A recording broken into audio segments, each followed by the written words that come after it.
Buenos días a todas, a todos. Clase 7 del seminario La locura desde dentro, y en este caso la clase 7 lleva por título La segunda enfermedad de los nervios. Creo que vamos a necesitar otra clase más para completarla, pero vamos a sentar las bases de lo que vamos a desarrollar en este momento central de la locura schrödingeriana que comenzamos hoy. Bueno, un breve recordatorio para dar continuidad a lo que planteábamos el día pasado en lo tocante a la relación de nuestro protagonista, el doctor Schreber, con el médico que lo atendió, el profesor Paul Flechsig, ¿verdad? Ya decíamos, y por eso me extendí tanto en la clase anterior, que este hombre como psiquiatra había dejado sin duda mucho que desear. No era un buen psiquiatra clínico, era más bien un investigador del cerebro. Algunos, como os citaba el día pasado, decían que, bueno, por los pacientes se interesaba, la verdad es que muy poco. A él lo que le interesaban eran, decían textualmente, los cerebros de los pacientes a los que trataba. Veréis que no digo por casualidad esto, sino que lo veremos cómo aparece todo esto en el delirio schrödingeriano. Porque si algo sugeríamos el día pasado es que la relación entre el médico y el paciente dio colorido, al menos, al delirio que después el paciente, el doctor Schreber, desarrolló con elementos cruciales de la ideología científica de su médico. ¿A dónde voy con todo esto? Veréis cómo reaparecen, a medida que nos vayamos metiendo en el delirio que este hombre elabora, una serie de términos propios de la neurología, los nervios, la anexión de nervios, el asesinato del alma, la emasculación, una serie de términos que provienen de lo que pensaba, del ideario y de la ideología del médico que trató a este hombre, del profesor Flechsig. Esto nos lleva a una pequeña reflexión con la que quiero comenzar hoy antes de dar paso al grueso de la clase. Creo que tenemos que aprovechar la lección de las relaciones entre Schreber y Flechsig. Como clínicos tenemos que aprovechar y sacar dos conclusiones, al menos inicialmente, de cara al tratamiento, a la terapéutica o a la psicoterapia de la psicosis. En primer lugar, un clínico que sepa detrás de lo que anda no influye y no debe influir con sus ideales en los pacientes. Creo que esto es algo que es evidente, pero en cambio dista mucho de que suceda en la realidad, porque se da en algunas ocasiones, ¿no? Es decir, que nosotros no tenemos y no debemos, y es contraproducente, trasladar nuestros ideales a los pacientes a los que tratamos. Esto se hace. No importan cuáles sean los ideales, ¿no? Pueden ser ideales, digamos, cerebrológicos, es decir, cientificistas del cerebro, de que el cerebro está todo, de que conociendo los neurotransmisores podemos, lo que sea. Pueden ser ideales antipsiquiátricos, de que no sé qué, de que el estigma, de lo que sea. Cualquiera, ¿no? Todos estos ideales son muy buenos, sin duda, ¿no? O lacanianos, que si lo que sea, cualquier cosa, cualquier bobada, ¿no? No, se trata, de lo que estoy hablando no es del valor de esos ideales. Lo que estoy hablando es de que el clínico, por encima de todo, no debe de trasladar sus neuras personales, sus ideales, a los pacientes. El caso Flechsig-Schreber es, en ese sentido, ejemplar para ver el desastre que esto puede causar. El terapeuta, en ese sentido, debe ser alguien que tiene que admitir que lo usen. Es decir, el terapeuta debe dejarse usar y en ningún caso, como sucede en el caso que estamos hablando, y en ningún caso usar a los pacientes para divulgar o propalar sus ideales o influir incluso con ellos en el pensamiento del paciente y menos aún inflar el narcisismo del terapeuta usando a los pacientes para que esos ideales se propaguen. Es decir, creo que todos nos entendemos con respecto a lo que estoy hablando. Y en este caso, a mi manera de ver, en la relación entre Flechsig y Schreber, ¿verdad? Se dan dos errores muy graves, ¿no? Por una parte, la influencia ideológica, es decir, de lo que Flechsig como investigador creía, cómo le traslada todo eso a Schreber y cómo Schreber, ¿verdad?, convierte todo eso en un delirio. No es que no hubiera delirado, podría haber delirado con otras cosas, pero toma la relación con su médico como el tema, se puede decir así, con el que va a construir el delirio. Eso por una parte. Y el segundo error gravísimo que comete Flechsig y que es imperdonable es que cuando se cansa del paciente se lo quita de encima y lo deja tirado. Se puede dejar a los pacientes tirados marchándose a trabajar a otro sitio, por ejemplo, después de calentarles la cabeza una temporada, o se puede dejar a los pacientes de lado, por ejemplo, mandándolos a otro hospital.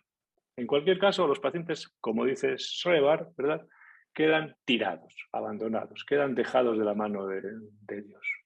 Y estos dos errores son determinantes, a mi modo de ver, en esta relación terapéutica mal llevada entre el doctor Flechsig y el doctor Schreber. ¿De acuerdo? Para ilustrar más todo esto, ¿verdad?, porque no es una opinión mía, sino que está escrita y reescrita, vamos a darle la palabra a María, ¿verdad?, a quien pedí que le envié, como a vosotros, el texto de la carta abierta al profesor Flechsig y ella ha hecho una buena síntesis de esa carta y además ha rematado, se puede decir así, su presentación con alguna cosa un poco más personal. Voy a presentaros a María de Jesús Torres, que es psicóloga en Nuevo León, México, y trabaja en consulta privada, ¿de acuerdo?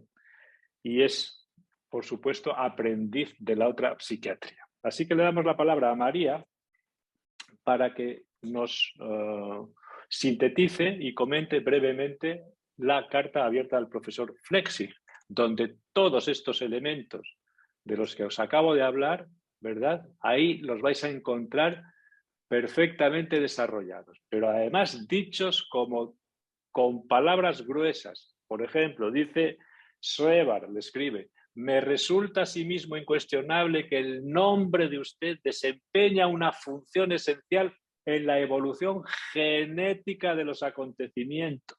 Fijaros lo que le está diciendo. Es decir, ¿cuánto ha participado ese hombre en la locura que viene después? Eso es. Otra, por ejemplo, ya no... una revelación de fuerzas sobrenaturales ha consistido siempre en una influencia ejercida por su sistema nervioso sobre mi sistema nervioso.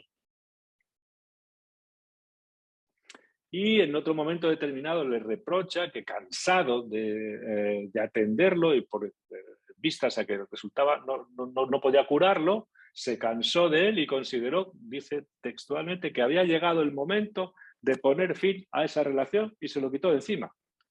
Es decir, que lo que dice Paul Schreber no es anecdótico y va en la línea de lo que yo os comentaba antes.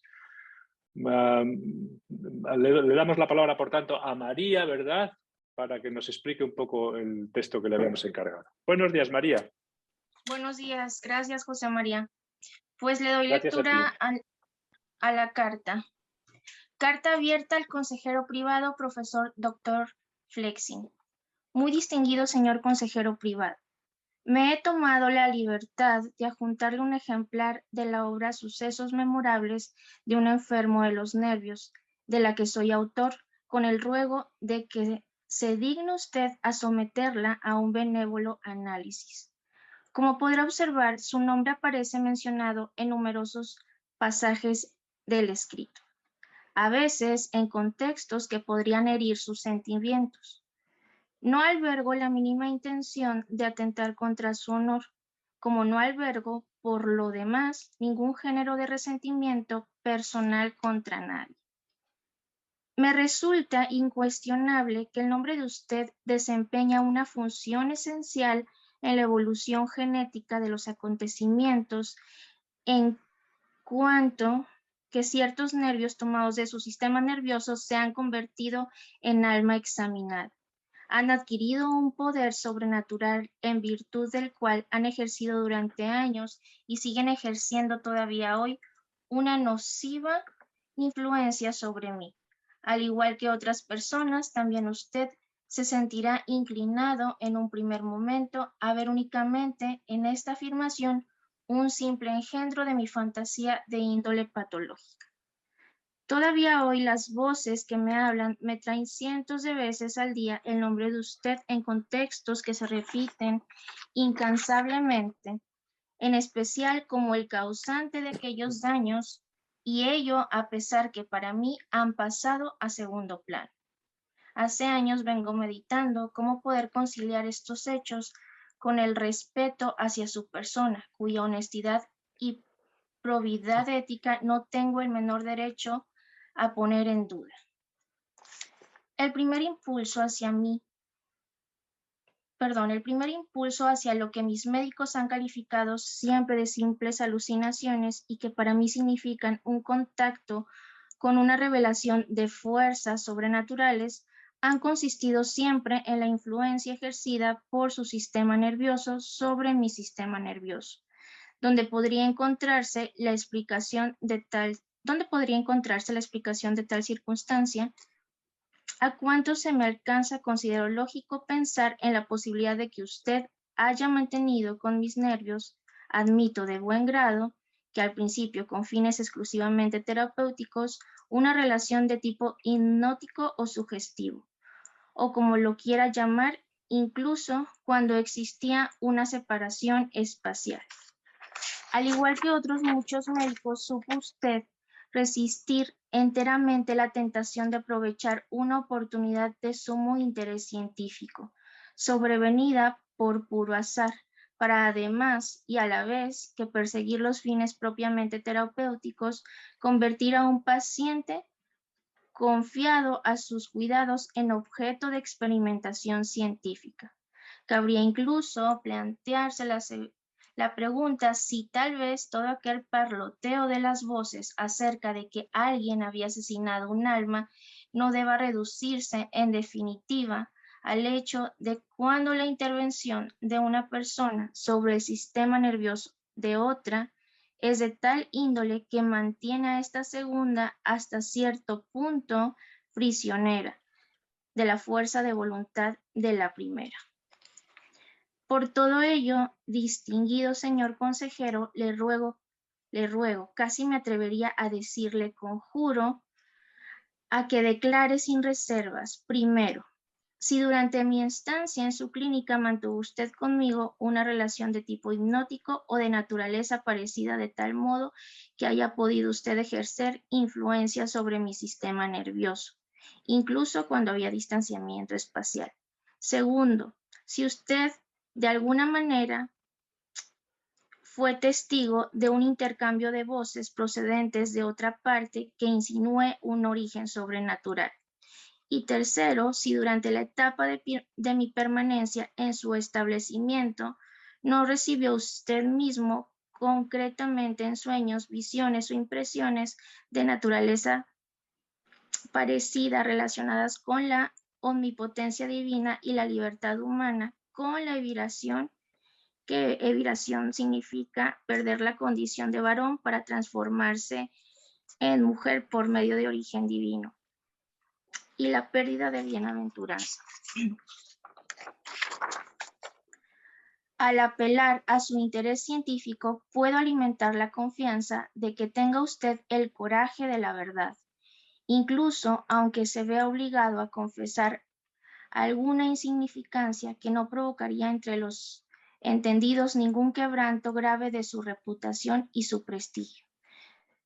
Si desea usted hacerme llegar alguna comunicación por escrito, puede usted contar con la absoluta seguridad de que solo lo haré pública con su anuencia y bajo las condiciones que usted mismo estime pertinentes. Considerando el interés general que puede tener el contenido de esta carta, he juzgado conveniente hacerla imprimir y anteponerla como carta abierta a mis sucesos memorables. 3 de marzo de 1903, con mis más distinguidos respetos, Dr. Trevor, expresidente de Sala. Y bueno, por aquí apunté algunas cosas que, como ya había mencionado José María en esta clase y en la anterior, pues se ve plasmado la influencia que tuvo el doctor Flexing sobre el doctor Trevor. También por ahí se puede ver la ambivalencia del doctor Trevor hacia el doctor Flexing. Por aquí traigo una nota que menciona José María en su libro La invención de las enfermedades mentales. De la relación con Flexing se aprecia un tono ambivalente que deja entrever una profunda desconfianza al tiempo que ahorra. Perdona, María. Sí, sí. Perdona, tienes que repetir porque alguien estaba emitiendo un ruido muy desagradable. Esto que estabas comentando ahora, perdona, sí. Habías mencionado algo de un libro. Sí. Ajá, había mencionado lo de la ambivalencia que se ve entre el doctor Trevor y el doctor Flexing, y que esto, saqué una nota de su libro de la invención de las enfermedades mentales, y dice así: desde el inicio de la relación con Flexing se aprecia un tono ambivalente que deja entrever una profunda desconfianza al tiempo que no ahorra manifestaciones de gratitud. Y bueno, hablando del delirio, por ahí en el libro de estudios sobre la psicosis, José María cita a Lacan con la siguiente nota: para delirar naturalmente se necesita de la presencia de otro, a menudo investido por poderes maléficos y de intenciones aviesas, como cualquier paranoico. Trevor identifica el goce en este otro, situándose en posición de objeto del gozo de otro, siempre insaciable. En la creación delirante, este otro es para Trevor Dios, a quien está conectado contra su consentimiento mediante una omnipresente conexión de nervios. Pero antes de que fuera Dios, estuvo el doctor Flexing. Y bueno, por ahí me llama la atención que aún en medio de su delirio, Trevor escribe en esta carta la influencia que tuvo el doctor Flexing sobre él. Y bueno, sería todo. Sí, gracias. Sí. Muchas gracias a ti, María. Desde luego, te has ajustado a lo que os había propuesto, a lo que os había mandado por el correo interno a los asistentes, así que muchas gracias. La carta, como la estructura de las novelas, de las memorias, fue escrita no tal como aparece publicada capítulo tras capítulo. Esto probablemente, esta carta es lo último que el autor escribió. Es decir, que por eso está firmada en 1903, que es el año que se publica el libro. Y no es un libro que se escribe de un día para otro. Llevó mucho tiempo, de esto ya nos ocuparemos. Pero es lo último, probablemente, que escribió, lo tengo que comprobar, de manera que está puesta con toda la intención ahí. Eso quiere decir que el papel, insisto, en lo que estamos hablando, que Schreber le dedica a su médico, a Paul Flechsig, es absolutamente relevante en todo lo que fue después su locura. No hablamos de la causa material, lo que equivaldría probablemente en nuestra materia nosológica a la etiología, no hablamos de esa causa, sino de una contribución probablemente más, para usar nuestros términos, más patogénica, es decir, más formal, de qué manera todo eso coge una forma, ¿verdad?, donde está implicada, y a esto es con lo que quiero terminar esta primera parte, de qué manera, digamos, Flechsig ha conseguido o consiguió influir de tal manera en su paciente como para que éste delirara, se puede decir así, con sus propias cosas, con sus propias neuras, con las neuras que el propio médico tenía en la cabeza. Y esta palabra influencia probablemente es la que más se repite o la que tiene un énfasis especial en esta carta que acaba María de leer, ¿no? Entonces, y con esto lo dejo por ahora, porque no quiero separar la parte de la psicopatología de la parte de la psicoterapia o del tratamiento. La transferencia es al fin y al cabo un medio de influencia, un medio muy potente en la psicosis, potentísimo contra lo que pensaba Freud. Toda la cuestión es que esta influencia de la transferencia puede tomar una vertiente saludable para el paciente o puede tomar una vertiente endemoniada para el paciente o muy, muy perjudicial. Puede ser un buen trato o puede ser un mal trato, ¿no? Pero esa influencia está. Entonces creo que el clínico debe saber cómo orientar esa influencia y cómo dosificar.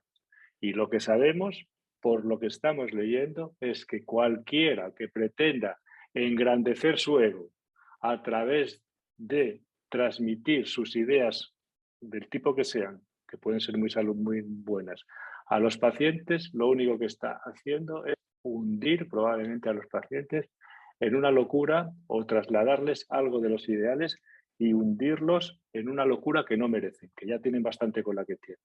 Y más aún si, como sucede en este caso y en otros, naturalmente, al final el clínico deja tirados a los pacientes y cada uno que se apague. Bueno, esto me parece que es probablemente lo que menos se debe hacer en el tratamiento de la psicosis. Y dicho esto, aprovechando naturalmente la lectura sintética que ha hecho María Torres y sus comentarios, vamos a pasar ya a centrarnos en lo que es la segunda enfermedad de los nervios. Os recuerdo, como habíamos hablado el día pasado, para ponernos en antecedentes, que y hoy voy a citar abundantemente los sucesos memorables de Schreber para tomar de primera mano sus palabras, para entender su caso a partir de él. Es verdad que también he cogido otros autores que nos darán una perspectiva muy humana de lo que este hombre vivió, porque es necesario llevarlo un poco al suelo de lo que son las relaciones en el hospital con los enfermeros, si le pegaban, con la mujer, si tenían riñas por el dinero, este tipo de cosas que pasan un poco desapercibidas a veces, pero que son muy importantes en la vida, especialmente de pacientes que están un poco al límite de la cordura, ¿no? Entonces, en eso sí que voy a hacer un pequeño inciso. Por cierto, María mencionaba este libro, lo voy a enseñar, voy a hacer publicidad. Esto debe ser de las últimas ediciones que hizo Gredos, o sea que lo edité en 1999, después Gredos ha hecho como 5 o 6 ediciones, y aquí justamente hay un largo capítulo dedicado a este hombre, ¿verdad? Se llama La locura desde dentro, las enseñanzas de Paul Schreber, profesor de psicosis. De la página 403 hasta la página, muy largo esto, hasta la página 504. Bueno, aquí tenéis. Y esta es la base de lo que os voy a exponer hoy y el día pasado, digamos, a la que añado algunas contribuciones que he ido leyendo posteriormente que me parece que vienen muy al pelo con lo que estamos estudiando o con la orientación que trato de darnos, ¿de acuerdo? Pero la base, el fundamento, si queréis leerlo, ahí encontraréis bibliografía de sobra y a la que he ido añadiendo otras cosas que he leído últimamente que me parecen muy interesantes. Bueno, vamos al texto del doctor Schreber. Dice, os recuerdo esto, que ya lo habíamos visto el día pasado. Estuve, pues, enfermo de los nervios 2 veces, cada una como consecuencia de un agotamiento intelectual. La primera vez, durante mi candidatura al Reichstag, cuando era presidente del Tribunal de Primera Instancia del Land de Chemnitz. La primera de las 2 enfermedades se declaró en otoño de 1884, pero me curé completamente a finales de 1885. De modo que el 1 de enero de 1886 pude retomar mis funciones de presidente del Tribunal de Primera Instancia de Leipzig, a donde me habían trasladado en el ínterin. Ya habíamos hablado y mencionado justamente esta nota del doctor Schreber y habíamos amplificado en todo lo que nos era posible qué había pasado en esa primera enfermedad de los nervios.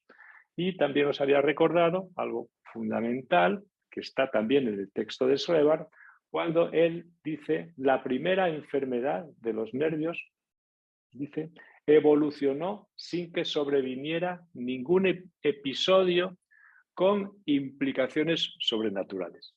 Bueno, pues la segunda enfermedad es justamente cuando aparecen las implicaciones sobrenaturales. Luego lo veréis con más claridad.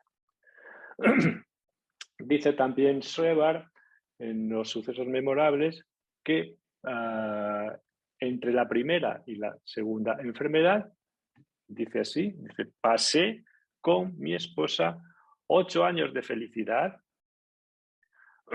en todo sentido. 8 años llenos de honores, oscurecidos solamente cada tanto por la frustración de la esperanza que teníamos de ver bendecida nuestra unión con el nacimiento de un hijo. Sabemos, ¿verdad? Esto es muy importante, esta cuestión que estamos hablando. Sabemos por Franz Baumeier, que leyó y anotó y copió la historia clínica y trasladó algo de la historia clínica en sus publicaciones. Dice Franz Baumeier que a lo largo del matrimonio de Schreber y Sabine tuvieron 6, dice, partos infructuosos, es decir, hijos nacidos muertos o abortos. Eso es lo que dice Baumeier. Zwilotan dice algo parecido, pero no es exactamente lo mismo. Según Lotan, además de los abortos mencionados, los 6 abortos, Sabine dio a luz 2 niños muertos, una niña en 1888 y un niño en 1892. Bueno, esto es muy importante para que veáis que este hombre, este matrimonio, quería, por encima de todo, tener descendencia y que el hecho de no tenerla algo influyó, ¿verdad?, en lo que viene después. Y tenemos que darle el énfasis suficiente a esta cuestión de que no es que no tuvieran hijos porque no se relacionaban íntimamente, sino que lo intentaban y parece que bastante, porque si tuvieron 6 abortos y de 2 niños nacidos muertos, pues esto quiere decir que estaban puestos en el asunto. ¿De acuerdo? Bueno, ya veremos después por qué le doy tanto énfasis a todo esto. Bueno, el caso es que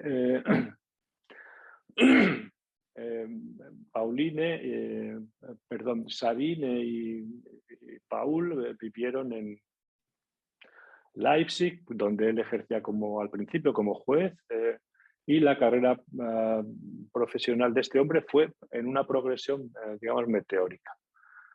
Alcanzó, como decía el día pasado, puestos de más elevados en el escalafón profesional y, bueno, hasta llegó a ser nombrado Senat President de una de las 3 cámaras, creo que de la tercera de las cámaras de la Corte Suprema de Land de Dresde, cuyo nombramiento fue, digamos, realizado de forma personal por el doctor Zurich, que era el ministro de Justicia de Sajonia. Bueno, recordad también, y esto lo hablábamos el día pasado, en ese momento, en el momento del nombramiento, Paul Schreber cuenta apenas 51 años. Apenas, digo, por comparación con el resto de colegas suyos que estaban en ese mismo escalafón profesional y que se encontró en el tribunal al que él fue a presidir. Resulta que los colegas con los que iba a trabajar, que estaban jerárquicamente por debajo, eran 20 años, algunos de ellos mayores que él. Bueno, ¿qué sucedió a partir de aquí? Bueno, pues a partir de aquí ya podemos iniciar el capítulo de la segunda enfermedad de los nervios. Tras el anuncio de la nominación, sucedieron algunas cosas muy destacadas. Él mismo las destaca. Sucedieron algo que él refiere inmediatamente con los sueños. Dice, a veces soñaba que recomenzaba mi enfermedad de los nervios y lógicamente en sueños me sentía tan desdichado como feliz una vez despierto, cuando me daba cuenta de que todo no había sido sino un sueño. Y dice más, un día, sin embargo, una mañana, todavía no me había levantado y dice, no sé si estaba dormido o ya estaba despierto, es decir, se sitúa, digamos, dentro del terreno de lo que llamamos nosotros lo hipnopómpico, ¿no? Dice, tuve una sensación que cuando volví a pensar en ella, totalmente despierto, me perturbó de la manera más extraña.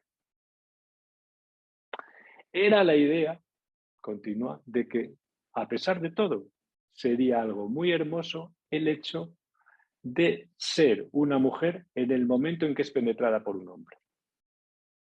Era una idea tan extraña, dice, a mi naturaleza, tan extraña, que si se me hubiera ocurrido en estado plenamente consciente, la habría rechazado con indignación.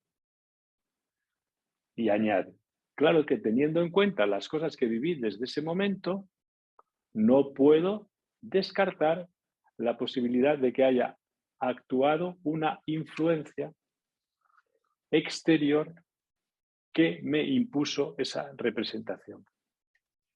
Bueno, de estas palabras se deduce que a partir justamente de esa fantasía, por llamarlo de alguna manera, hipnopómpica, empieza, digamos, no sé decir ya si un capítulo, pero empieza como otra, es un momento cumbre que da paso a algo nuevo, ¿no?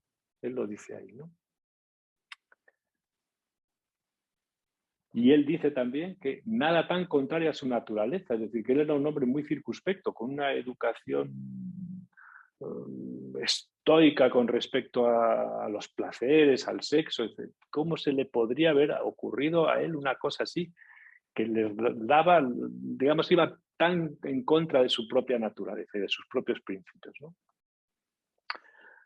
Entonces, esta fantasía hipnopómpica, con el paso del tiempo, ¿verdad? Qué hermoso sería, creo que lo tengo por aquí escrito como lo dice literalmente. Os lo leo como se dice, lo escribe literalmente traducido del alemán. Era la idea de que en el fondo tenía que ser muy hermoso ser una mujer que se entrega al coito. Eso es lo que él dice, ¿no? Entonces, esto, claro, si conocemos la evolución de la locura de este hombre, nos suena que si esta mujer, si este hombre, con el paso del tiempo, su delirio, digamos, consiste en que se está transformando en una mujer para procrear una nueva raza, decimos, anda, esto tiene que ver algo con esto que se le presentó de esta manera, una especie de revelación que él desechó de esa manera, ¿no? Pues efectivamente, aquí se puede decir entonces que lo que para muchas personas podría ser una fantasía de la que incluso pudieran sacar partido sexual, es decir, wow, me va a poner como una moto pensando en lo hermoso que tiene que ser una mujer que sucumbe al coito. Bueno, fenomenal. Para este hombre que eso lo reprueba de tal manera, resulta que lo que inicialmente fue una fantasía, luego se convierte en su realidad. Es decir, que él es eso. No es algo que él pensara, es que él se había convertido en eso, en una mujer que sucumbe, se puede decir así. Se transforma en mujer y sucumbe, se puede decir así, a una procreación. Qué cosas, ¿no? Por eso, ¿cuántas veces os hemos comentado una y otra vez que lo dice Freud muy bien cuando estudia el texto Lo inconsciente, de cómo en la esquizofrenia, especialmente, hay una cosa que él llama el lenguaje de órgano y la materialización del lenguaje, ¿no? Cómo el lenguaje pierde la propiedad simbólica y se queda simplemente como algo real. Lo simbólico, dice Lacan comentando esto con otras palabras, se ha vuelto real. Es decir, que no tenemos que entender cuando un paciente, una paciente que hemos visto el otro día que hablaba de una serie de nudos en el cuerpo, no vemos ahí que esté haciendo una metáfora, sino que eso es su realidad, es eso. No habla de contracturas, sino de nudos. Cuando Schreber más adelante dice que le han robado, que le ha desaparecido el estómago o parte de los intestinos o lo que sea, es que no los tiene. Le han desaparecido. No es una metáfora. Esta propiedad del lenguaje esquizofrénico, donde lo simbólico se ha vuelto real, ya la podéis ver aquí en estas indicaciones, ¿no? La fantasía se achata y la fantasía se convierte en real, ¿no? Bueno, hay que tener en cuenta la indignación, ¿verdad?, con la que este hombre se sintió, ¿no?, cuando se le ocurrió el pensamiento, esta fantasía, ¿no? Pues el propio Paul Schreber había tenido a gala principios morales muy elevados, como los expresados en la siguiente palabra que os traigo aquí para que veáis cómo pensaba este hombre. Pocos hombres fueron educados con principios morales tan severos como yo, y pocos se habrán impuesto, como lo hice yo, sobre todo en lo referente a la materia sexual, una discreción tan conforme a esos principios. Es decir, que este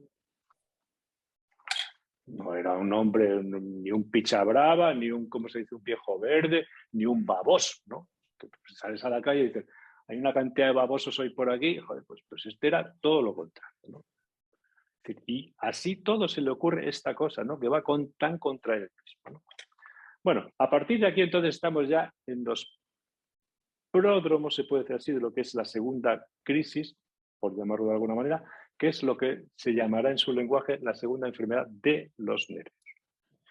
El 1 de octubre de 1883 asume las funciones de presidente de una de las cámaras del Senado, ¿verdad?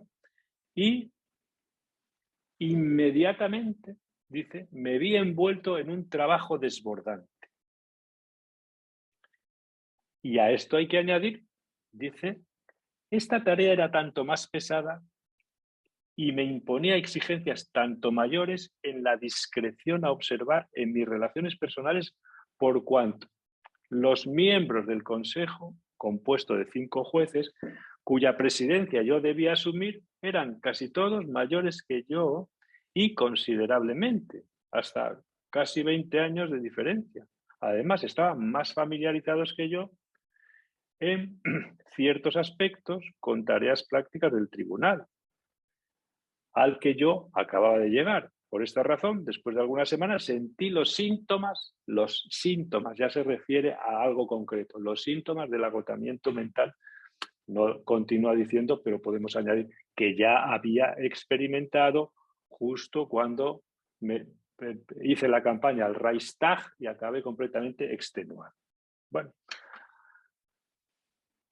¿a qué se refiere? ¿De qué síntomas está hablando el juez doctor Schreber? Bueno, ahora tenemos que, aunque sea un poco lento lo que voy a explicaros, pero como nosotros somos clínicos tenemos que ir a pasar el dedo, se puede decir así, por la experiencia de este hombre para detectar qué tipo de experiencias fue teniendo, de qué serie eran, cómo fueron dando paso unas a las otras, porque al fin y al cabo el clínico es nuestro campo de observación, necesita alimentarse, se puede decir así, de ese tipo de experiencias. Vamos allá. ¿Con qué comienza una locura terrible? Pues con lo que comienza la locura terrible a menudo es siempre el insomnio. Y dice el doctor Schreber, comenzó primero con insomnio. Y esa molestia del insomnio, que el problema del insomnio no es no dormir, porque bueno, todo el mundo conoce gente que duerme más, que duerme menos. Yo duermo poco y estoy encantado. Ojalá, levantándote descansado, pues, me da tiempo para hacer 3 cosas más que los demás. Fenomenal. Pero el problema del insomnio para las personas cuando están alteradas es lo que piensan y lo que viven. Esa es la cuestión, porque estás tan pichi, joder, yo me levanto, me pongo a estudiar, pues ojalá durmiera menos, pero que está con la cabeza quemada por ruidos, por amenazas, por terrores, pues eso es otra cosa. Entonces, comenzó con insomnio, un insomnio muy difícil de sobrellevar, ¿no? Y, por ejemplo, durante el insomnio, ¿qué sucedía? Esta molestia del insomnio se acompañaba de un, y ahora lo dice él así, fenómeno notable. Concretamente, de una, digo yo, de una intrusión de tipo xenopático, es decir, algo del otro se le metía a él, le iba dirigido a él. Y esta intrusión, este fenómeno notable, como dice él, de inmediato se transformó y adquirió un carácter amenazador. Es decir, que os voy a contar esto porque es fundamental entender este fenómeno.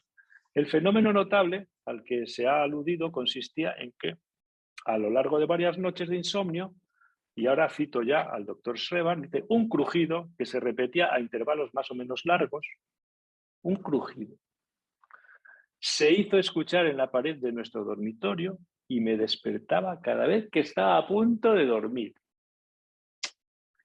En ese momento pensamos, naturalmente, que se trataba de un ratoncito, a pesar de que debía sorprendernos mucho que un ratoncito se hubiera podido deslizar hasta el primer piso de una casa sólidamente construida. Estaba en la casa de sus padres.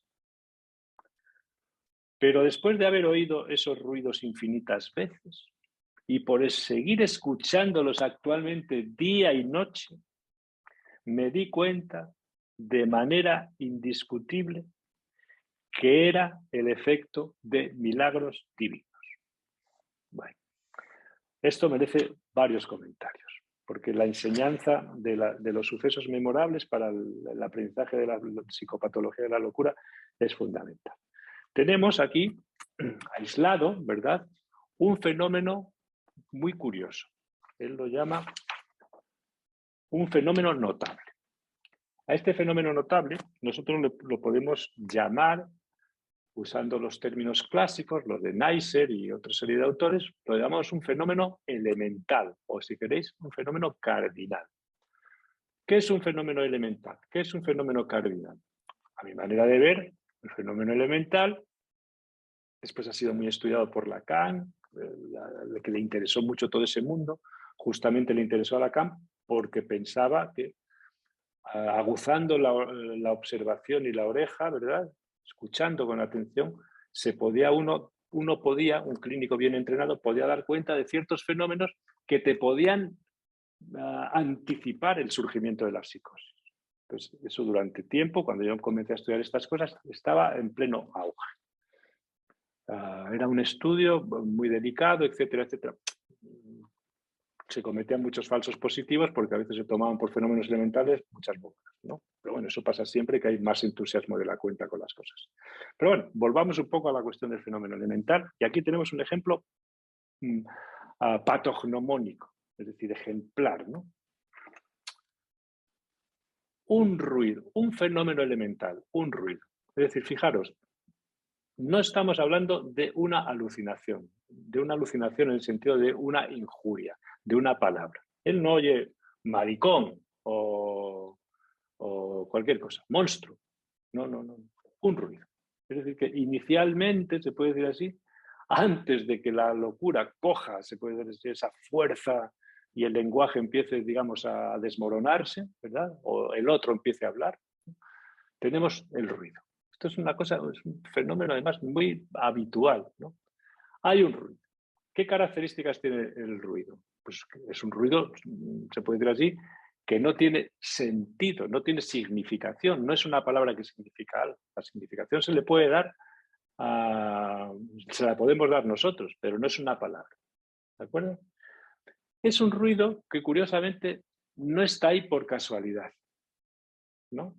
Y ahí, en ese ruido, ya entendemos, si hubiéramos escuchado al doctor Schreber contándonos esto, miren, no duermo porque me da ahí hay un ruido en una casa sólidamente construida, pero ahí hay un ruido, ¿verdad?, que cuando me voy a dormir aparece.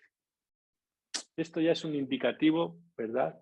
Y Como dice después, años después supe, cuando ya se puso a delirar, que aquello podía ser obra de milagros divinos. Es decir, está ya, se puede decir así, en el horizonte la figura naciente del otro de la paranoia, es decir, de la maldad absoluta. Es decir, cuando me voy a dormir, viene el otro a joder, viene, el ruido es intencional.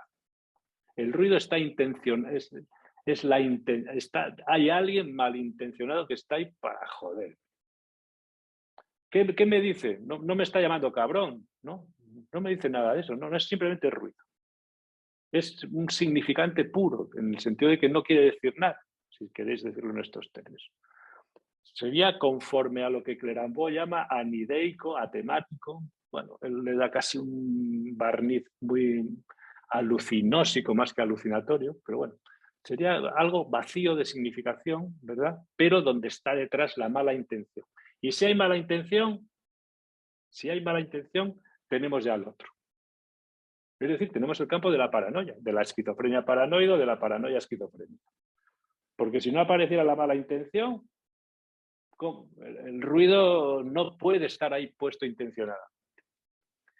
Esto es muy importante, insisto, a mi manera de ver, porque cuando escuchamos a sujetos que están con los primeros borbotones de la locura, si uno hila fino, hilar fino quiere decir ser prudente, pero hilar un poco, puede darse cuenta de por qué puerta va a entrar a la psicosis. Si entra por la puerta de la paranoia, es decir, que ya está el ruido de la mala intención, ese entra por la puerta, va a ser más paranoico, al menos inicialmente. Si no aparece el otro, es decir, la mala intención, bueno, pues estará por el lado de la fragmentación, a lo mejor de la esquizofrenia. O si aparece, digamos, replegado sobre sí mismo, con el autorreproche, la indignidad, la maldad que se extiende hacia los otros, dice, bueno, este es un melancólico de tomo y lomo, ¿no? Bueno, son este tipo de indicaciones. Pero veis entonces cómo cosas que pasan en la vida de este hombre, después retrospectivamente, como se dice en psicopatología, hay un delirio retrospectivo, es decir, que se reinterpreta delirantemente cosas que pasaron un tiempo atrás, que entonces no tenían una significación muy clara, pero ya apuntaba maneras de que había un ruido que estaba puesto ahí para joderme a mí y que yo no durmiera. ¿De acuerdo? Este ejemplo que he traído, que está en las Denkbewirtlichkeiten, es muy corriente en la clínica de la psicosis. Es decir, que el papel del ruido de los vecinos, hay mucha gente que son muy negras y están con el rollo de los ruidos, pero una cosa es que el ruido se haga a propósito para joder y otra cosa es que el vecino sea un descuidado, sea un golfo y meta ruidos. Si todos los oyen o si los oye solo él, bueno, al final hay una serie de cosas que se preguntan y se llega rápidamente a una conclusión, ¿no? Perfecto. Digo yo entonces que este pasaje constituye un ejemplo excelente, como os estaba diciendo, de fenómeno elemental, incluso paradigmático, porque por una parte anticipa temporalmente el gran desencadenamiento psicótico, es decir, que un fenómeno elemental es como un plano en miniatura con el que uno se orienta en la ciudad, ¿no? Y ese plano en miniatura es el plano general de la psicosis cuando se desencadena. El plano general, si hay otro, si no hay otro, si hay en fin, de este tipo de cosas elementales por las que después se van a multiplicar y constituyen, se puede decir así, todo el itinerario de ese sujeto en la locura. Entonces, aquí ya tenemos esa especie de pequeño plano en miniatura. Por otra parte, claro, fijaros de qué manera de ese plano en miniatura, que es el fenómeno elemental, cómo años después tenemos un delirio que ha llevado muchísimas horas, días, meses, años de elaboración, donde todo esto está integrado. Hay un otro, que es Dios, que es Flexig, ¿no? Que están fastidiándome la vida a través de milagros, de acciones, es decir, de influencia sobre mí. En lugar de influenciarme bien, me influencian mal, me están perturbando, perjudicando, ¿no? Y todas las cosas estas entran dentro del terreno del delirio de perjuicios, del delirio de persecución, que es lo típico de este tipo de delirios, ¿no? Podemos analizar después, si queréis, en este tipo de fenómenos, pues algunas características, como os decía antes, que había descrito Clerambault, creo que se pasó un poco a la hora de describirlos, pero bueno, son los fenómenos neutros, anideicos, atemáticos, ¿verdad? Y que solo más tarde, a través del delirio, todo esto adquiere una significación. Bueno, ante esta situación, ¿qué sucede? Pues sucede que el doctor Schreber y que su mujer, Sabine, pues muy preocupada de nuevo porque su marido estaba enloqueciendo como las castañuelas y pues deciden visitar a un médico de la ciudad, un tal doctor O, que le dijo, mire, usted, señor presidente, doctor Schreber, tiene que coger la baja. Coja la baja, vaya a descansar, váyase una semana a casa. Y dentro de una semana hablamos, ¿no? Entonces, claro, en ese tiempo fue a visitar de nuevo al profesor Flechsig. Y aquí empieza, el ruido va a empezar a coger cierta forma. Bueno, el profesor Flechsig, que era elocuente, le explicó, parece un psiquiatra de ahora, o un médico de ahora, le explicó los grandes progresos que se habían hecho en los años que no se habían visto, los grandes progresos realizados por la psiquiatría con respecto a su primera enfermedad y que él le recomendaba una cura de sueño inducido, otra palabra muy paranoica, ¿no? Por uno de los somníferos que estaban en ese momento que parece que lo curaban todo. Entonces, pues, Paul y Sabine se instalaron en casa de los padres de Paul, de su madre en concreto, porque su padre ya había muerto, y se instalaron en Leipzig y ahí comenzaron, digamos, el tratamiento con Flechsig. El caso es que la cura con Flechsig no fue tan bien como el médico quería y proponía, ¿no? Entonces, Flechsig rápidamente se dio cuenta de que este tío estaba empeorando progresivamente y decidió internarlo. ¿Y internarlo dónde? Pues en la clínica universitaria de Leipzig, en la que se llama Clínica Psiquiátrica y de Enfermedades de los Nervios de la Universidad de Leipzig. E ingresó el 21 de noviembre de 1893. ¿Qué dice la historia clínica de Paul Flechsig? Que en el momento del ingreso, dice, el paciente habla de un reblandecimiento cerebral.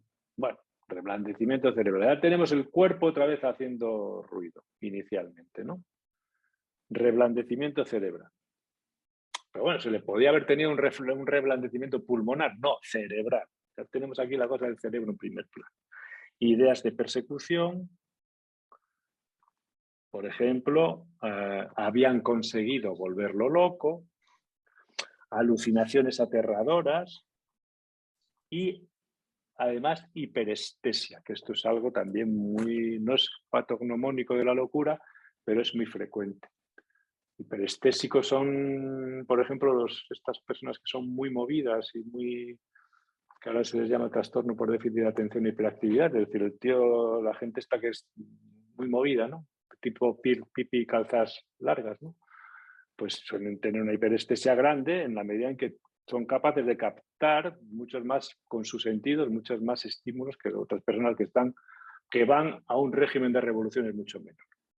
Hiperestesia, el gran hiperestésico sobre todo es el paranoico. ¿Por qué? Su radar, digamos, está tan al tanto, tan alerta de todo, que no pasa detalle desapercibido para él, porque como está en peligro de muerte permanentemente, está atentísimo a todo. Bueno, pues esa hiperestesia es muy típica también en el inicio de la psicosis, ¿no?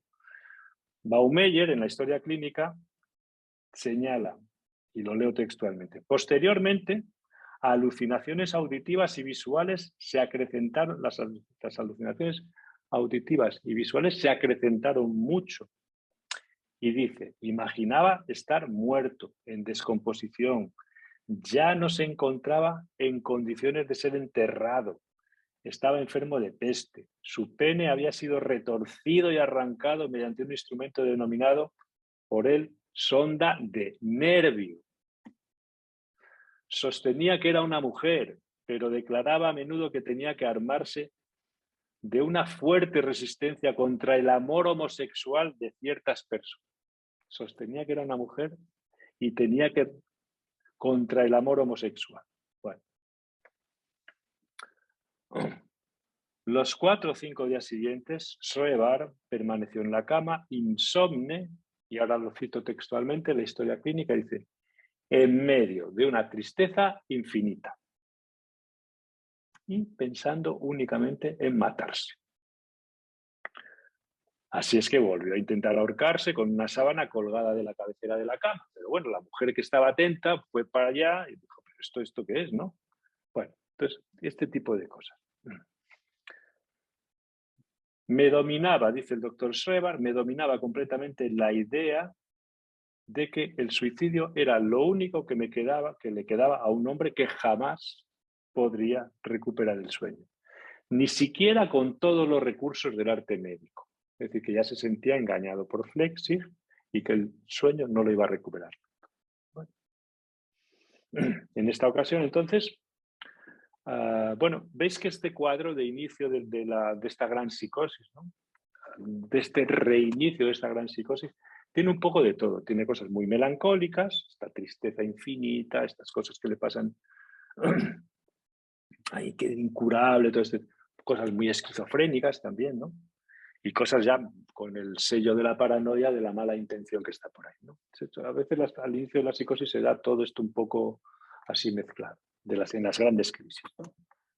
Bueno, en esta ocasión, Paul Schreber permaneció ingresado medio año en el hospital que dirigía Flechsig, en la clínica psiquiátrica y de nervios.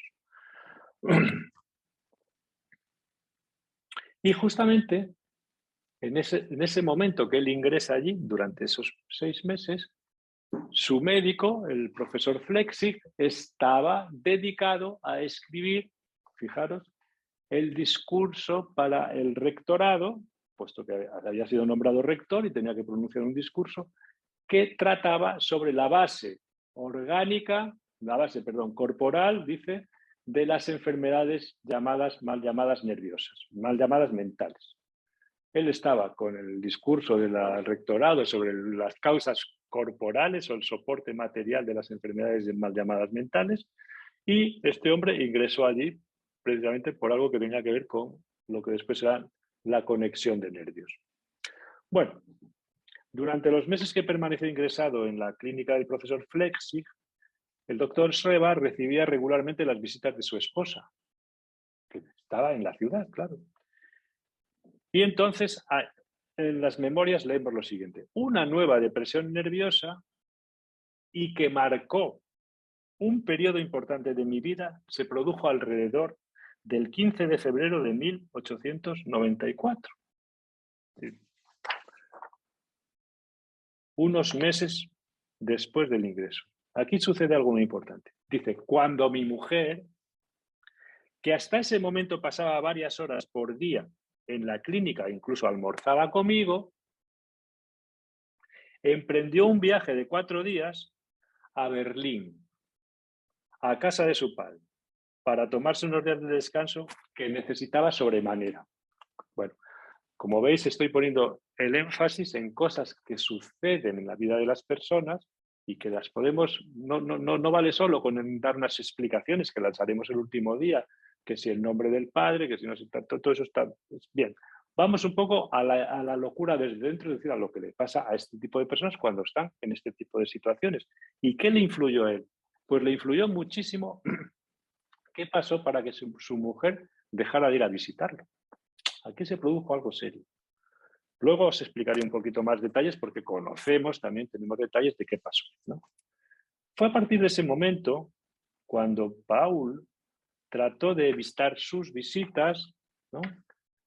Pues los cambios radicales que se produjeron en su entorno alcanzaron tan importantes dimensiones que su mujer, como el resto de los mortales, dejó de ser quien había sido para convertirse, y ahora cito a Schreber, en una de esas formas humanas enviadas allí por milagro, en una imagen construida a la ligera, o lo que se puede traducir del alemán mejor, en una imagen hecha en un plis-plas, ¿no? Estos hombres hechos a la ligera eran como imágenes hechas muy rápidamente, ¿no? Y esas semanas fueron terribles. O sea, desaparece la mujer Y de pronto empiezan a aparecer, digamos, todo el mundo está muerto, las personas no lo son de verdad, sino son seres hechos a la ligera, fabricados así, construidos a la ligera, ¿no? Y hay una frase que está... que corresponde a estos momentos que están en los sucesos memorables. Dice, completamente aislado del mundo exterior, escribe el doctor Schreber, completamente aislado del mundo exterior, sin relaciones con mi familia, solo en manos de guardias. Pero esto lo he traducido, está un poco mal traducido, pero bueno, tenía que haber mirado la traducción española. Solo en manos de guardias, de guardianes inexpertos con los que ocasionalmente me golpeaban y que, por así decir, con la voz interior ponían a prueba mi valentía masculina. No podía seguir en mí otro pensamiento, no podía surgir en mí otro pensamiento que el de buscar alguna forma de muerte, ¿no? Por muy terrible que fuera. Debía ser preferida, era preferida la muerte a tener un final tan vergonzoso. Es decir, que aquí hay algo, se puede decir así, de este hombre que está completamente aislado del mundo exterior, donde entiende que hay un acoso, un maltrato, que seguramente le daban los enfermeros de aquella, seguramente le habrían golpeado incluso, lo atado, ¿no? Eso seguro. Entonces, a ver. Entonces, perdona. Aparece, ¿verdad? Esta cuestión de la homosexualidad, ¿no? Como un temor, es decir, como a que le hicieran algo innoble, ¿no? Él lo vive así, ¿no? Y esto no hay que confundirlo con el hecho de que él tuviera tendencias, querencias o algún tipo de deseos homosexuales, que es como lo interpreta Freud, ¿no? Esto lo dejamos para más adelante. Es más bien que él se vería ultrajado si le hicieran ciertas cosas. ¿Se entiende? Esto es muy importante. Una cosa es la feminización que aparece en algunas psicosis. Lacan lo llama push a la femme, el empuje a la mujer, que no sé si se ve en todos los casos o no. Pero bueno, en algunos casos es muy evidente. Y otra cosa es digamos, el gusto, la tendencia o la querencia homosexual, que son cosas muy distintas. Y en este caso parece que la vivencia relacionada con la supuesta homosexualidad es más bien una vejación, dicen, un final tan vergonzoso sería que me hicieran eso, ¿no? Esa es la cuestión. Bueno, vamos un poquito más adelante. En ese contexto sucede algo que ya da cuenta, como os decía el día pasado, veis que el cuerpo está podrido, que no sé cuántas cosas pasan, ¿no? Pero ahora vamos a encontrar también otra de las manifestaciones, ¿verdad?, que dan cuenta de la alteración completa del cuerpo, ¿no? Por una parte tenemos que el cuerpo se puede descomponer como imagen y por otra parte el cuerpo se puede descomponer en el plano de la pulsión y del gozo, ¿no? Y aquí sucede algo de este segundo orden. Dice, en este contexto sucedió algo terrible. Leo textualmente. Una noche en particular fue decisiva para mi derrumbe espiritual. Derrumbe espiritual, ¿no? Durante esa sola noche tuve un número totalmente inusitado de poluciones. Sin duda media docena.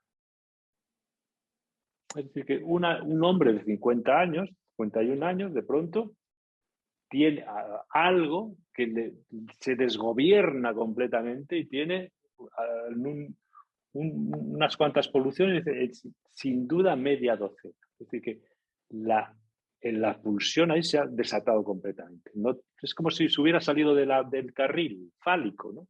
Y de pronto, pues, Goce anda por ahí como campando a sus anchas. Y esto da cuenta, se puede decir así, de la patología ya muy profunda, de la desorganización psíquica tan profunda, ¿no? Bueno, pues a partir de ese momento, entonces, más o menos, es cuando se pueden datar, y ahora ya leo al doctor Schrebat, los primeros choques con fuerzas sobrenaturales y, sobre todo, una conexión de nervios con el profesor Flechsig, que él había entablado conmigo. De modo que, y aquí viene, de modo que él hablaba por medio de mis nervios sin estar personalmente presente. También a partir de ese momento sentí que las intenciones del profesor Flechsig para conmigo no eran puras. Bueno, ¿qué tenemos aquí? Vamos a explicarlo de varias maneras, ¿no? No es a partir, es con este desorganización pulsional enorme, ¿verdad? De la imagen del cuerpo, el cuerpo que se pudre, todo este tipo de cosas, del cuerpo del goce, la tristeza infinita, en fin, todas estas cosas que le fueron pasando, llega un momento en que él entiende que hay un choque de fuerzas sobrenaturales. Aquí empiezan ya los primeros elementos del delirio a construirse. Tenemos hasta ese momento una serie de experiencias devastadoras de fragmentación del cuerpo, de hundimiento del ánimo profundo, tal. Pero aquí empieza algo, empieza una creación. Él ya le da una interpretación a todo esto, le da un sentido. Y este sentido es decir, aquí empieza la construcción delirante. La construcción delirante, no olvides que está destinada a poner un poco a dar un poco de sentido a esa especie de caos brutal que está en el inicio de la locura. Dice, choques con fuerzas sobrenaturales y sobre todo una conexión de nervios que el profesor Flechsig había entablado conmigo. Es decir, que para darle un orden a todo ese caos, echa mano, se puede decir así, ya de la mala influencia del médico y lo mete, se puede decir así, en el corazón del delirio.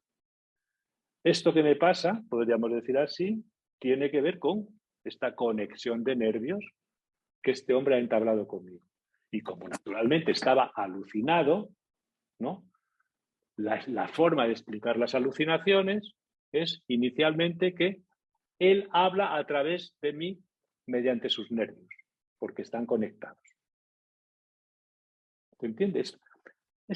Son los primeros ladrillos del delirio que va construyendo, porque en realidad hay que apagar un poco ese fuego y ese desorden y ese caos invivible, ¿no? Porque hasta ahora, ¿de qué hemos estado hablando? De que este tío la única solución que encontraba era matarse. Ahora ha encontrado el delirio. Vamos a ver qué resultado le va a dar. ¿De acuerdo? Esto es lo que quería transmitiros porque es muy importante.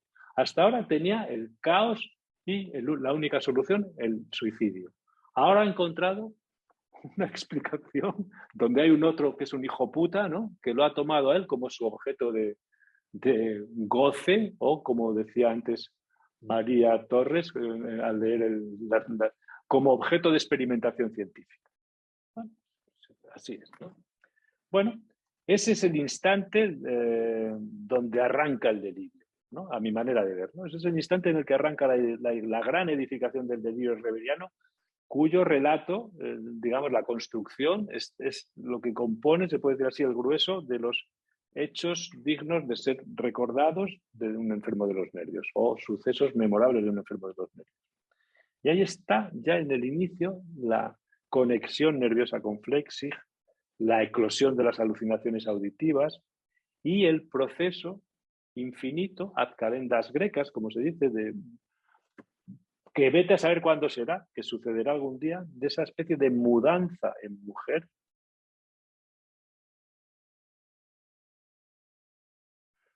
Que él usa la misma expresión, ahora que lo estoy viendo aquí, Verweiblichung. Quiere decir, es el mismo término que usa Kafka para el título de la metamorfosis. La mudanza, la metamorfosis en mujer, o la emasculación, la etmanum. Como es la pérdida del poderío del rasgo viril, ¿no? Bueno, en efecto, Una vez que emergieron estos dos elementos básicos, esto es mi opinión, básicos e imprescindibles para edificar un delirio, ¿qué hay que hacer para delirar? ¿Qué tiene que suceder para delirar? Pues para delirar lo que tiene que suceder es que tiene que darse como mínimo dos elementos básicos. Si no se dan, a mi manera de ver, no se puede delirar. ¿Sabes? Esa es un poco la cuestión. Vamos a ver, ¿cuáles son esos dos elementos, se puede decir así? Pues uno es la certeza, ¿verdad? Pero no la certeza de algo, no, la certeza de algo concreto. Tiene que ser la certeza de que uno es un objeto para otro. Es decir, que uno se ha convertido en el objeto, en el títere, en el objeto de goce de otro. Es decir, que el otro, para hacer un delirio, es necesario que yo tenga, digamos, algún rudimento de que hay alguien que se lo está pasando pipa el cabrón del conmigo. Y tengo la convicción de que todas las cosas que me están sucediendo es porque hay un otro ahí que las está instigando, maquinando, y que además lo peor de todo no es que me esté jodiendo a mí, sino que él se lo pasa bien con eso. Eso ya es la paranoia paranoica. Entonces, primera característica, la certeza de ser objeto de manipulación en el cuerpo y en el pensamiento, ¿verdad? Y efectivamente hay esa certeza de que le están haciendo cosas en el pensamiento, en el cuerpo, y después la otra es que hay un otro malvado, ¿no?, que está pasándoselo pipa haciéndome esas putadas, ¿no? O sea, que no es que lo haga por casualidad, no, no, porque la dimensión de la paranoia paranoica es que el otro goza de eso y se lo pasa pipa jodiéndome a mí la vida. Bueno, entonces, con esos dos elementos, la certeza de ser objeto de manipulación en el cuerpo y en el pensamiento y la aparición y la localización de un otro malvado, tenemos ya los dos pilares para delirar toda la vida, ¿no? Entonces, Paul Schreber, ¿verdad?, a partir de ahí, de inventar estos dos pilares, pues echa a andar, se puede decir así, con su vida, con su camino delirante. ¿De acuerdo? El caso es que, y ahora vamos a avanzar un poquito más antes de cerrar la clase por hoy para no aburriros más, porque me parece que estos elementos, aunque vamos muy despacio, son fundamentales para entender la locura de este hombre y otras muchas que en esto se parecen, ¿no? Fijaros, damos un pasito atrás. El doctor Schreber, ¿verdad?, consulta con su mujer, con Sabine, a Flechsig, al profesor Flechsig, deciden ponerle un tratamiento para que duerma, ven que todo eso es una cosa de cantamañanas, que no sirve para nada, y Flechsig dice, hostia, este tío está peor de lo que yo pensaba, lo voy a ingresar no siendo que se me suicide y me joda a mí el discurso del rectorado. Bueno, lo ingresa. Y pasan 6 meses. ¿Qué sucede a lo largo de 6 meses? Que el paciente no mejora. No es que no mejore, es que empeora. Entonces, claro, ¿qué hace Flechsig? Claro, digamos, le había estado prometiendo el oro y el moro, le había llenado la cabeza con todas las bobadas del cerebro y de los nervios y no sé cuántas cosas, y al final decide mandarlo a otro sitio, porque él no lo puede curar. Y eso es lo que sucede al cabo de 6 meses. ¿Lo puede hacer legalmente? Esta es la cuestión. Lo puede hacer legalmente porque en aquel momento del que estamos hablando, que era a finales del siglo XIX, cuando se hablaba de paranoia, el término paranoia se usaba para las personas que eran incurables. Es decir, que cuando un médico ponía un informe, fulano de tal es un paranoico o tiene el diagnóstico de paranoia, ya se sabía que eso no se curaba nunca, ¿no? Un error muy grave, porque confundían que las personas deliraran con que se curaran o no. Hay gente que delira y está perfectamente, tiene un delirio muy reducido y vive con su delirio y, bueno, si no le andas pinchando mucho ni te enteras. Y el tío lleva una vida bastante ordenada y puede tener trabajos hasta serios, ¿no? Pero no, para entonces la visión de la paranoia estaba dominada por la gente que decía cosas raras, que por supuesto se las creía, y que eso, por el hecho de existir, ya era malo. Bueno, entonces con el diagnóstico de paranoia, bueno, pues Flechsig se lo quita encima. Paranoia quiere decir enfermedad incurable, locura incurable, locura crónica, ¿no? Entonces, por esa razón, y con ese diagnóstico en la mano, Paul Schreber fue trasladado el 29 de junio de 1894 al manicomio Real de Sonnenstein, que está en Pirna, un poquito más al norte. ¿Vale? Es un pueblecito al lado del Elba.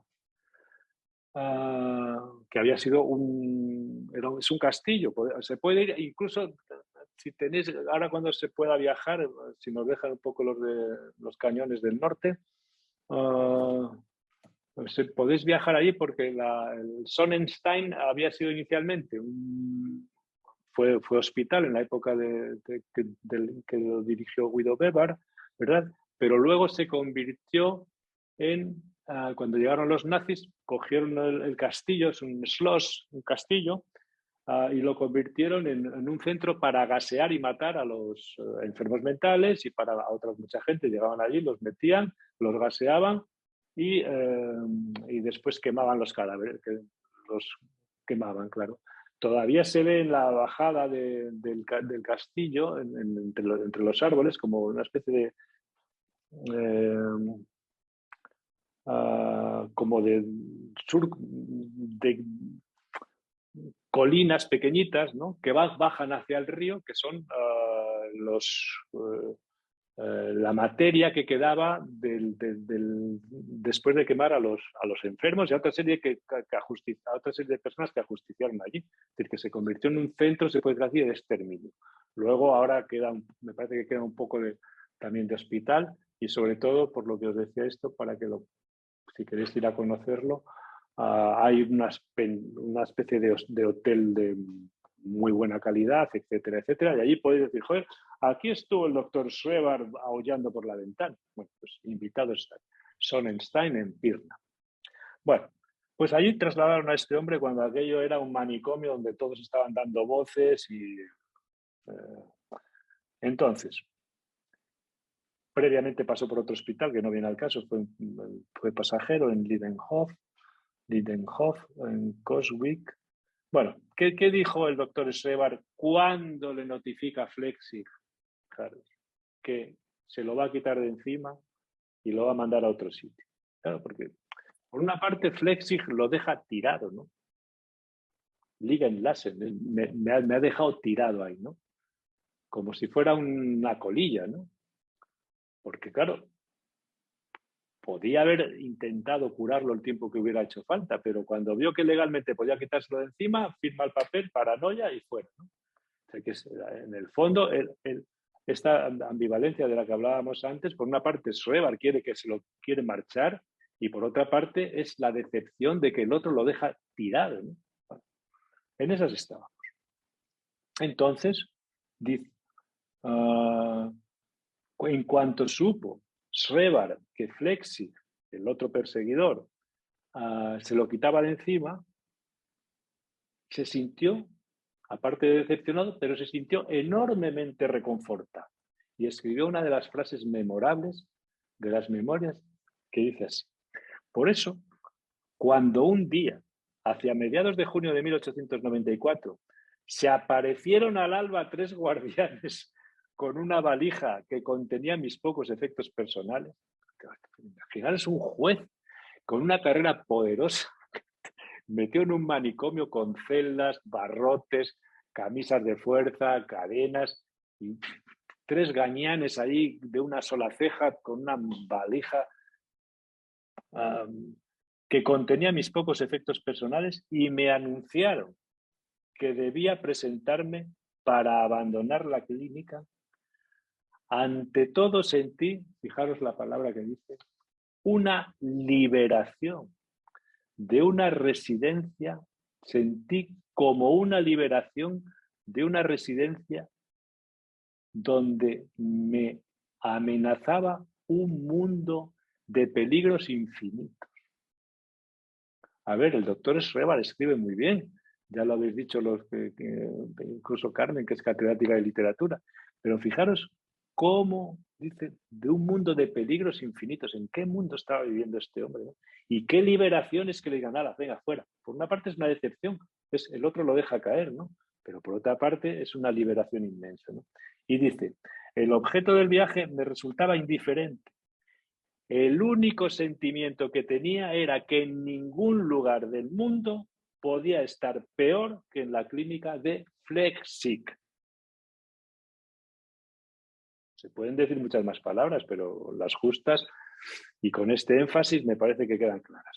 Voy a cerrar la clase de hoy ya que hemos tomado este sesgo, porque se trata de un seminario sobre la locura desde dentro, no de las teorías para explicar la locura, de unos comentarios que en cierta ocasión Svi Lotan de Nueva York escribió en un trabajo que Lotan es un crack total. Se llama, os lo traduzco, está publicado en alemán, lecciones de psiquiatría impartidas por el profesor y doctor Daniel Paul Schreber, dice, presidente del Senado del Real Tribunal Regional Superior, retirado. Tituló el artículo así, lecciones de psiquiatría impartidas por el profesor doctor Daniel. Ahí hace balance un poco de sus investigaciones, de lo que él había visto hasta entonces. Me han venido muy al pelo porque están sintetizadas algunas cosas que paso a leeros para digamos,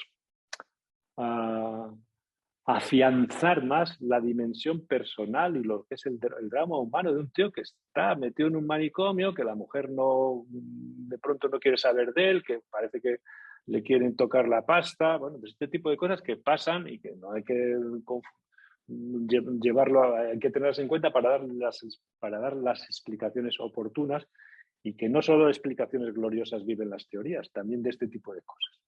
Se pregunta Svi Lotan lo siguiente: ¿cómo es posible que Paul Schreber, que volvió a Flechsig en 1893 con síntomas de insomnio, ansiedad, depresión e intentos de suicidio, se convirtiera en un proverbial paranoico que vivió involuntariamente durante 9 años en un hospital psiquiátrico? La pregunta ya tiene su, digamos, interés, puesto que Lotan es un defensor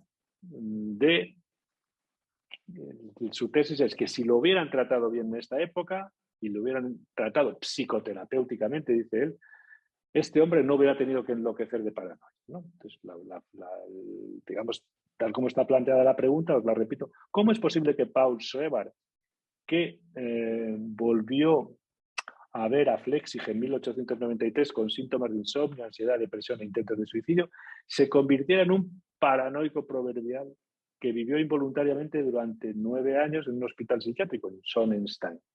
Bueno, y dice, la respuesta es corta. Este es Lotan en es puro estilo Lotan. Dice, la respuesta es corta. 1, por sí mismo.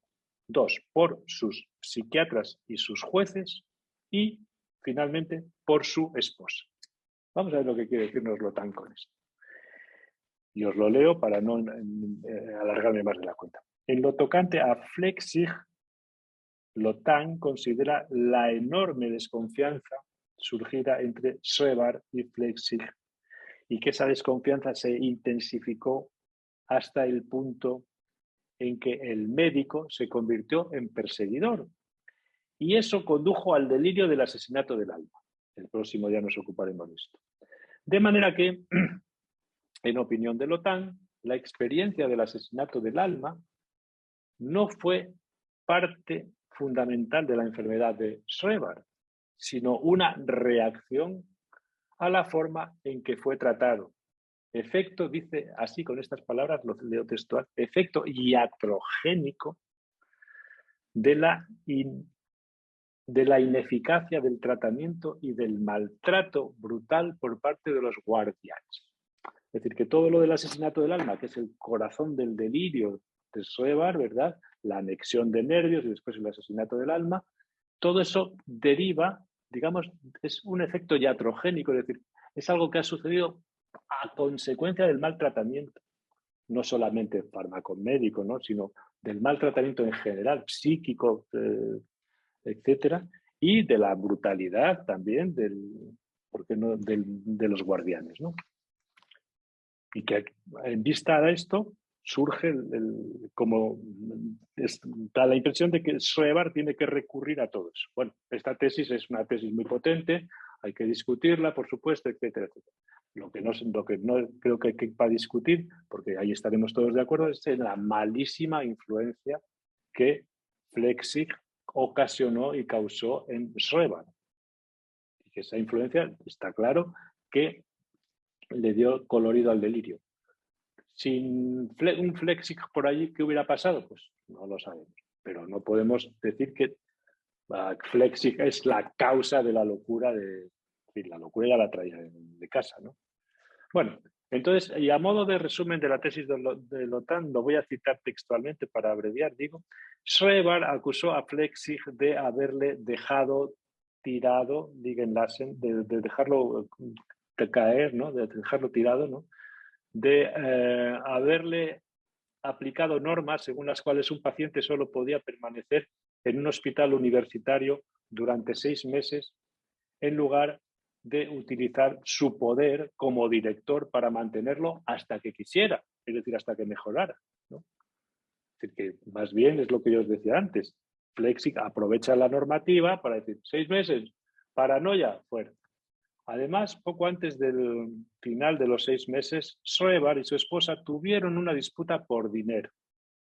Sabine Schreber se había dirigido al superior de su esposo, el director, doctor Karl Edmund Werner, que debía ser el superior juez jerárquico, ¿no?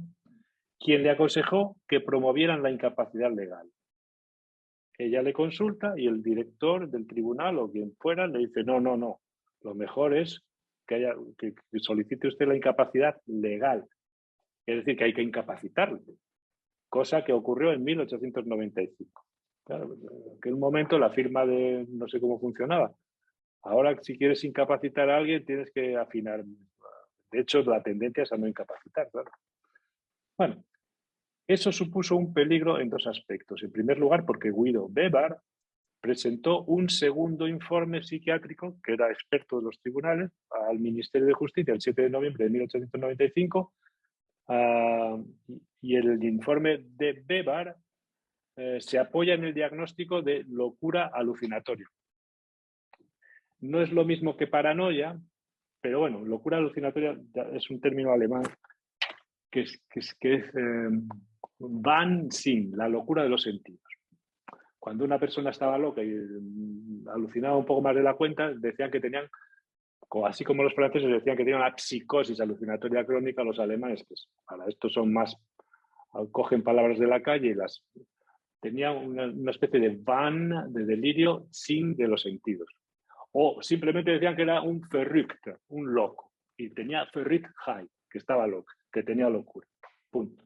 Pero bueno, paranoia y Wahnsinn, cosa parecida. Entonces, es el diagnóstico de Weber. Y el pronóstico de esta locura alucinatoria era incurabilidad, ¿no? Este informe llevó al director del Tribunal Regional Superior, Werner, a enviar a Schreber a la jubilación con un salario de 6.930 marcos, ¿no? Bueno, o sea que todos estos líos, ¿verdad? Hay que tenerlos en cuenta también porque están presentes en la vida de este hombre, que aunque estuviera hablando con Dios, o Dios hablará con él, o en conexión nerviosa con el médico, transformándose en una mujer, estaba casado, no había conseguido ser padre, la mujer estaba hasta el gorro de él, el suegro, es decir, el padre de la mujer, le dijo, mira, vete a hablar con... Hay toda una trama también donde entran en juego cosas mundanas, como eso es la pensión, como es la incapacitación, etc. ¿De acuerdo? Y como este seminario es la locura desde dentro, no nos interesa solo tomar las explicaciones de los grandes teóricos, sino ver qué le pasa a una persona como esta, con un talento portentoso, metido en un manicomio y a ver cómo sale de ahí. Entonces, hemos visto, y con esto lo dejo por hoy, de qué manera la crisis brutal, esta segunda crisis de la que hemos hablado hoy, se inicia con una serie de experiencias, mejor dicho, Schreber experimenta cosas muy esquizofrénicas, muy paranoicas, muy melancólicas, todo con una especie de caos inmenso, ¿no? Y que ese caos, ¿verdad?, solo tiene una salida: matarse. Así de claro. Eso es lo que él repite una y otra vez. ¿Cómo va a frenar esa expansión del caos y ese recurso al suicidio? Y ahí aparece el delirio. ¿Entendéis? La conexión nerviosa con Flechsig.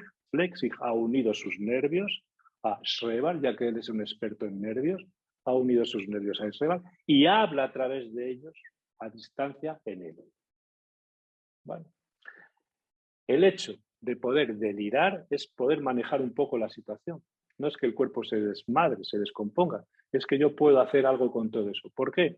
Pues porque al ser un delirio paranoico, ya localizo un enemigo y yo puedo tener una distancia con él y puedo, digamos, esconderme, ¿no?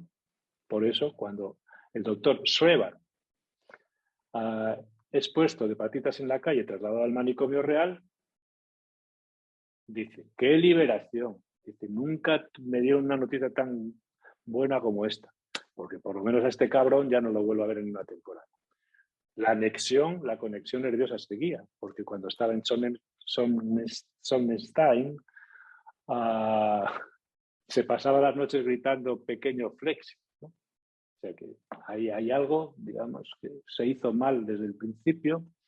Probablemente jugó mal las cartas de la transferencia Flechsig con Schreber y que quedó fijada esa especie de transferencia negativa que dio pie a este delirio.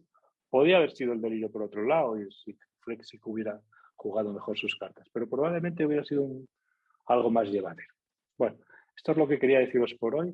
El próximo día continuamos ya en la estancia en Sonnenstein y nos metemos en las memorias para ver cómo va elaborando todo este delirio hasta llegar a un momento donde el descontrol del delirio comienza a ordenarse y Schreber empieza a mejorar hasta que decide pedir el alta y marcharse a casita con su mujer y una hija que acaban de adoptar.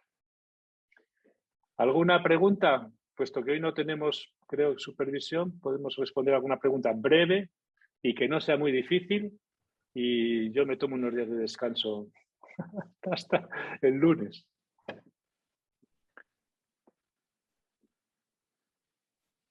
Sí, yo quería preguntarte, no es preguntarte, José María, es hacer un comentario.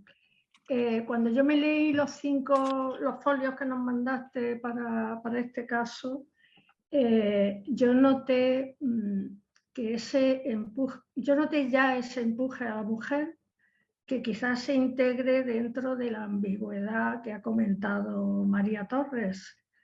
Pero yo creo que hay una ambigüedad en la que él se coloca como muy pasivo, ¿no? O sea, y ahí vi yo algo de feminidad, incluso, y era la primera vez que yo pensaba así, que se expresaba como una mujer, ¿no? O sea, una mujer muy pasiva. O sea, que eso ya está ahí, ¿no? Me parece.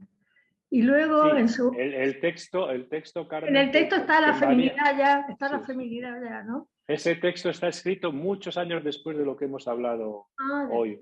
Pues sí, ese texto está escrito en 1903 y lo que estamos hablando ahora es de casi 10 años antes. Es decir, que está todo el delirio por medio dándole forma a eso. Pero sí hay ese empuje, ¿verdad?, a esa feminidad, porque el doctor Schreber en realidad se considera Frau Schreber. Hay una película, hay una película que, a ver si un día consigo bajarla de internet, donde cuenta la vida de este tío, cómo está está metido en la habitación, cómo se viste de mujer, todo eso. Y él cuando sale a la calle, él es una mujer. O sea, en la película aparece con paraguas, no es que sea homosexual, no hay que confundir las cosas. No. Él se siente una mujer que tiene una misión, y esta es la cuestión fundamental, que tiene una misión para regenerar este mundo. Y es así. Sí. Y luego también quería añadir que ese manejo tan malo, ¿no? Bueno, yo lo he interpretado así, no sé, de la transferencia por parte del doctor Flexit y luego querer quitarse al paciente y todo eso, yo supongo que en un enfermo mental pues no hace falta que esté loco ni nada como para que lo sienta metafóricamente como que han matado su alma, ¿no? Simplemente eso. Muy bien, Carmen, pues has dado dos claves fundamentales en efecto y que nosotros podemos sacar sobre ellas conclusiones más o menos preliminares, y no entusiasmarnos demasiado, pero sí que podemos fijar ciertos marcos de pensamiento donde uno de los puntos de apoyo principal para entender la locura de este hombre, no solo en cuestión de tema que desarrolla, sino también de gravedad o es la relación muy perniciosa con Flexit.